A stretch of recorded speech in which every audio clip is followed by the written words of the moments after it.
La sagesse est universelle, dont nous parlons ici de Dieu.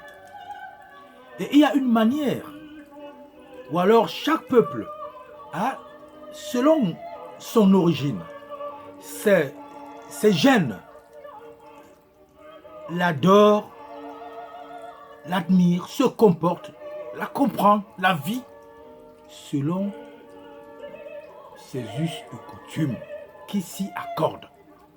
Il est donc hors de question que nous nous conformons selon tel ou tel. Et cela va selon les individus, même qui appartiennent à un même peuple, à une famille. Nous ne pouvons pas faire comme l'autre. Mais nous avons la vision, peut-être même vision, mais la démarche est selon l'intérieur de chacun. Nous ne pouvons pas, ou alors nous allons être artificiels, mais si nous voulons être vrais et authentiques, vivons la sagesse selon notre intérieur, car elle évolue, elle est évolutive intérieurement et s'extériorise. Selon ce schéma que vous pouvez voir, cette image, vous voyez que l'intérieur, et ça jaillit. Nous pouvons avoir des points communs, nous pouvons avoir des choses, mais on ne peut pas imiter tel parce qu'il... Non, il peut avoir l'impulsion, et ça déclenche, son impulsion est un déclencheur en nous pour le processus de la réintégration de l'homme originel, et non l'inverse. Sinon, on ne sera pas authentique, on ne sera pas vrai. Parce que le but étant être vrai et suivre le chemin d'une manière réelle, consciente, donc un état de conscience, un état de vie. Donc chaque peuple, la sagesse prend la robe de chaque peuple, de chaque individu, selon chacun son capital karmique. Et par là, suivre le chemin. Nous serons des disciples, nous serons des apôtres, nous serons le Christ, nous serons le Bouddha, nous serons cette lumière. Nous serons même Dieu. Comme la Bible le dit, ne savez-vous pas que vous êtes des temples de Dieu, donc des dieux en nous. Et si nous sommes à son image et à sa ressemblance, malgré les enveloppes qui diffèrent, je veux parler ici des corps physiques, l'intérieur est identique. Mais seulement chacun a un capital d'expérience qu'il doit vivre, qu'il doit suivre. Et non regarder tel est. Non! Il peut être un maître, il peut être bon, comme on appelle, quelqu'un qui a initié, qui est déclencheur, qui a cette présouvenance, ou alors une âme qui est venue, et pour tendre la main, pour donner, réveiller les autres qui dorment. Mais cette âme qui revient a une chair, donc une perfection. Car le sang, la chair et le sang n'hériteront pas le royaume. Il y a l'environnement qui influence et bon nombre de choses. Donc nous disons, ou alors, moi je pense et je suis convaincu que chacun doit vivre le chemin de la sagesse selon son ressenti, selon ce qu'il vit, car le correcteur est intérieur. Et nous sommes des microcosmes qui, en harmonie avec le macrocosme, nous ressentons, nous vivons cette harmonie ou cette disharmonie. Et nous pouvons nous corriger. Mais le but étant le même, c'est le fond. Vous voyez bien, ça irradie. Nous tous, nous prenons la force à la même source. Mais nous vivons des chemins différemment. On n'est pas obligé de faire la caricature. Nous, sinon, nous ne serons pas vrais, nous ne serons pas authentiques.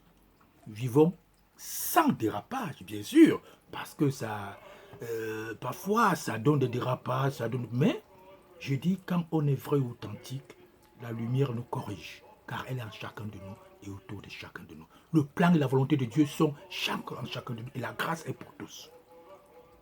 L'essentiel, c'est d'avoir la volonté, et de comprendre et vivre. Et vivre, c'est comprendre. C'est ça le but. Et non faire la caricature, on veut plaire à telle race, à telle tribu, à telle région, à telle... Non. Le déclenchement peut être de l'hôtel. Ça a été en Égypte, ça a été, c'est pas en Asie, ça a été en Occident, ça a été partout. Mais vivons ça selon ce qu'on, selon notre ressenti. le Big Rouge, donc le correcteur est à l'intérieur de chacun de nous. L'évolution est à l'intérieur de nous. Ces étapes de Emmanuel, Jésus, Jésus-Christ, ainsi de suite, Gautama, Bouddha, machin, ainsi de suite, toute cette mythologie sont en nous. C'est nous, pas autrement, pas une autre personne. Vivons-en et soyons conscients de ce but. Sinon, on ne sera jamais authentique, on ne sera jamais vrai. On va faire semblant, on va plaire à X ou Y. Est-ce que c'est ça le but? Je pense non. C'est vivre le royaume des cieux à partir de notre existence actuelle.